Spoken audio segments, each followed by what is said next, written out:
തേങ്ങ ചിരകണ സൗണ്ട് കേട്ടാൽ എല്ലാവരും ഓടിയെത്തുട്ടാ. അവിടെ നിന്ന് ഇവിടെ നിന്നൊക്കെ ആയിട്ട് എല്ലാവരും വരും. കറുപ്പയും വെള്ളയും മഞ്ഞയും എല്ലാവരും ഇപ്പോൾ എത്തും.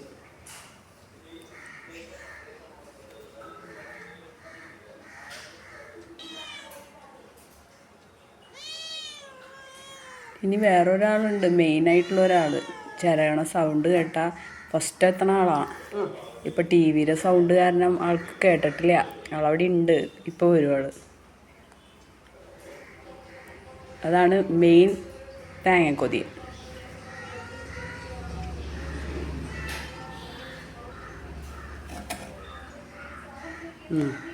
ആളെത്തിയിട്ടുണ്ട്. അവളതിനി ആ തേങ്ങ ചിരവി കഴിഞ്ഞ് ആ ചിരട്ട കൊണ്ട് പോകണം. അതാണ് അവളുടെ ഒരു ഉദ്ദേശം. നമുക്ക് തന്നില്ലേ? ഇനി എല്ലാവരും പോയിക്കോ. എല്ലാവരും പോയിക്കോ. കഴിഞ്ഞു.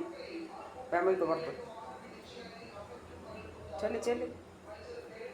ആ ബ്രൂണി പോയിക്കോ. എൻ്റെ ഇല്ല. കഴിഞ്ഞു. പോടി അവിടെ. അപ്പം ഇരിക്കുക. പോടികളി ഞാൻ ഓടിക്കാം. ചെല്ലു. എന്തിനാ ഇവന് കാലത്ത് എണീറ്റാൽ ഫസ്റ്റ് തന്നെ ബ്രേക്ക്ഫാസ്റ്റ് കിട്ടണം. നമ്മൾ ഉണ്ടാക്കിയാലും ഉണ്ടാക്കിയില്ലെങ്കിലും അവന് കിട്ടിയിരിക്കണം. അതിങ്ങനെ ചോദിച്ചോണ്ട് നിൽക്കും. നമ്മളെ കൈയൊക്കെ പിടിച്ച് വലിച്ച് അവനത് കിട്ടണം.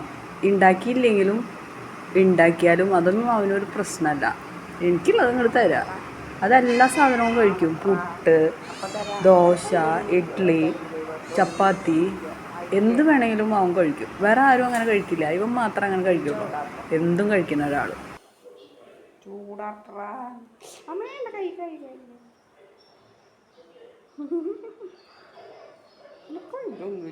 ഒന്നുമില്ലടാ.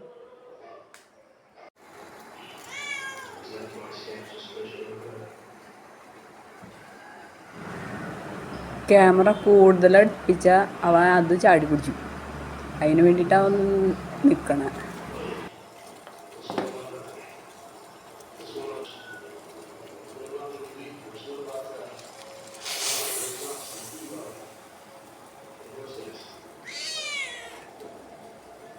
ചായ വേണോ?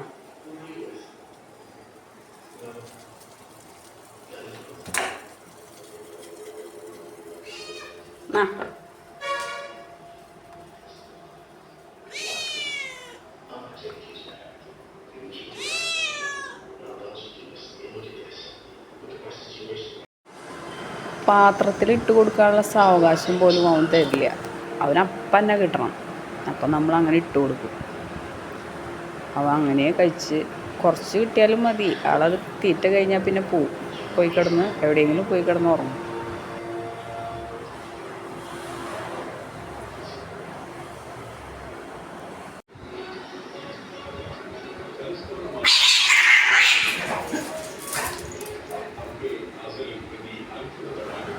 തല്ലുകൂടണ കണ്ട ബ്രൂണിക്ക് ഭയങ്കര വിഷമാട്ടാ. ബ്രൂണി ഓടി വന്ന് രണ്ട് കൂട്ടരുടെ ഇടയിൽ വന്ന് നിൽക്കും.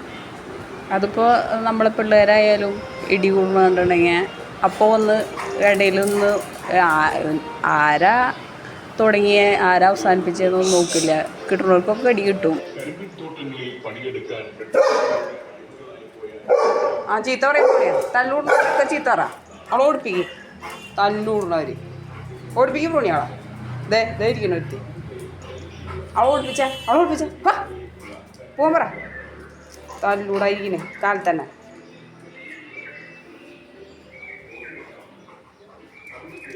പോകാൻ പറയാം. അവളോട് പോകാൻ പറയും.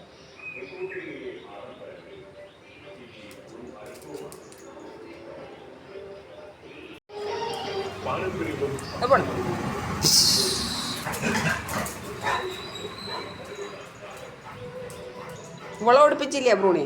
അവളെ ഓടിപ്പിക്കുന്നില്ല.